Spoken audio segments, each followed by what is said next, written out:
Diyos ko, hindi nagtatrabaho ang presidente. Akala nyo ba nagtatanong ang presidente na dipungal ka ng dimunggol ka? Ikaw ang hindi nagtatrabaho kasi nagtatravel ka lang na dipungal kang yawaa ka. Lakas makabobo talaga nitong putang inang babaeng ito, no? Ha? Dapat minsan-minsan lang tayo magsalita. Kaya pag napapanood natin to, si Inday Lustay, ang lakas makabobo. Tama si si Atty. Clement Castro, mga kababayan. Lobat ang putang ina. Diyos ko Lord. Anong klaseng vice president to? Magsasagot, magsalita, para lang nakikipag-inuman sa kanto. Yan ang tipong high school life na nakabinder lang, mga kababayan, at palakad-lakad at nagyoyosi sa isang sulok. Ganyan ang gawain ng ating Vice President ngayon. Tapos ngayon, ang sipag, ang ingay-ingay, daldal lang daldal kung ano-ano mga pinagsasabi na wala naman mga katuturan. Nonsense, mga kababayan. Hindi yan nagtatrabaho ang ating presidente, yan si BBM. Hindi yan nagtatrabaho. Akala nyo ba nagtatanong yan? Hindi yan nagtatanong, kaya walang direksyon. Yawa ka. Nakaka-high blood. Ang lakas, mga makabobo, pag ito ang pinapakinggan mo sa araw-araw. Ang lakas maka-elementary ang pagkain na. Dapat hinto na tayo sa pagbablog. Hanap buhay na tayo eh. Ay, nakikita nyo ba yung supa ko bago yan? Nagsupot pa. Huwag nyo nang i-bash yan. Ayun na nga! Tang-ina! Ay, na-high blood ako dito kay Inday Sayad talaga magsasalita. Lobat, tama. Lobat na lobat. Ano ba ang tinitira nito sa araw-araw? Sino ba advisor nito? Bakit hindi nyo tuturuan magtagalog ng maayos, hindi nyo turuan magsalita ng maayos? Bakit ganyan yan? Kayo nang bahalang umunawa o kami na mag-a-adjust sa'yo? Hindi nagtatrabaho. Akala nyo ba nagtatrabaho yan? Tangina mo. Kayo na nga po mag-adjust. Pakinggan nyo na lang to. Kung matutuwa kayo sa mga pinagsasabi nito. Bigyan nyo na lang to ng budget. Pa-travel na lang. Ng manahimik. Mas maganda ng tahimik to eh. Kasi pag nagsasalita to, mas maganda pa. Papuntahin nyo na lang to sa dahik, mga kababayan. O di kaya pagtanimin nyo na lang ng puno to sa isang tabid. Dalhin yan tong mga cameraman niya. Bago magtanim, magdilig muna ng halaman at kung anumang puno yan. Diyos ko Lord. Wala tayong matututunan sa taong ito, mga kababayan. Panoorin nyo to. Diyos ko, akala mo ba yung presidente natin nagtatrabaho? Hindi nagtatanong yan at all.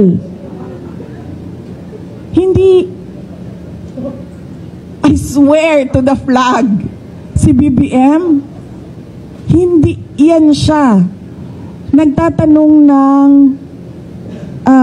trabaho at all. Kaya napansin nyo ba, walang direksyon yung governance at walang direksyon yung iba't ibang departamento. Bakit? Kasi he doesn't give he doesn't command. He doesn't command, he doesn't ask, he doesn't say that, look, there's a Philippine development plan and what are you supposed to do about this? Akala niyo ba yung ginawa ko sa DepEd, galing yun kay Bibi? Hindi, akin yun. Lahat. Kasi he did not give any orders at all. So pag upo ko doon, sabi ko sa mga kasamahan ko, sa mga USEC at ASEC, I think this is our show. Kasi walang participation at all ang Pangulo. So gagawin na lang natin kung ano yung karapat dapat na gawin para sa edukasyon dito sa ating bayan. So we created the Matatag Agenda. We followed through with the Matatag Curriculum. At unfortunately, hindi kami natapos kasi yun nga, nag-decide ako na I don't deserve the attacks that were thrown at me by the administration. Kasi ako na nga lang siguro yung kaisa-isa dong nagde-deliver para sa cabinet ni BBM. Tapos ganun pa yung gagawin nila sa akin. O di, nung nawala ako, adi wala na. Wala na siyang accomplishment at all. Yung Vice President ng Pilipinas, ganda lang ang meron. Bukod doon, wala na. Tsaka mga kababayan, ibigay na natin sa kanya lahat ng kasipagan. Sige na, siya na ang masipag. Siya na ang maraming alam. Siya na ang nagtatanong kung ano mga nangyayari. Kung ano mga nagaganap sa mundo. Siya na ang magaling. Nakakadismaya, sobra. Di daw nagtatrabaho ang Pangulo. Sa ano palang ginagawa ng Pangulo sa labas? No. Diba mga kababayan? Isang tanong lang. Ano palang ginagawa ng Pangulo araw-araw sa labas? Labas ng labas ang Pangulo, iniikot ang buong Pilipinas para lang talagang malaman kung ano nangyayari, para lang makapaghatid ng tulong sa ating mga kababayan.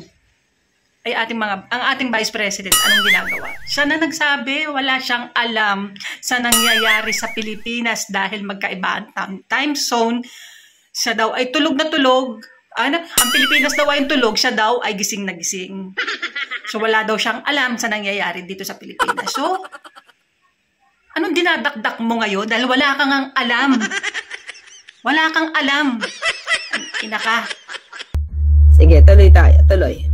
Ko na yan, diba? Na ang ginawa lang kasi ng Pangulo noong tinamaan siya ng sarili niyang Ang hina. Lobat to, mga kaklir. Mukhang lobat. Ulitin nga natin. Lobat si VP Sara dito. Teka lang ulit ha. hindi ko na siya iniisip, ma'am. Sinabi ko na yan, diba? Na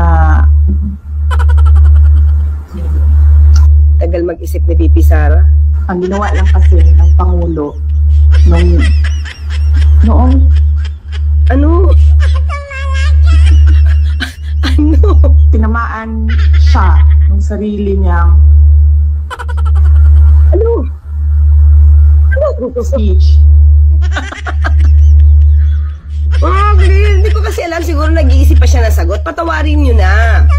Kayo naman, masyado naman kayong hayaan mo. Nag-iisip kasi ang Vice Presidente kung ano yung sasagot niya. Diba? Kasi mukhang hindi naman siya ready doon sa mga katanungan ganyan at hindi niya siguro alam yung nangyayari talaga. Kaya mahihirapan siya mag-isip.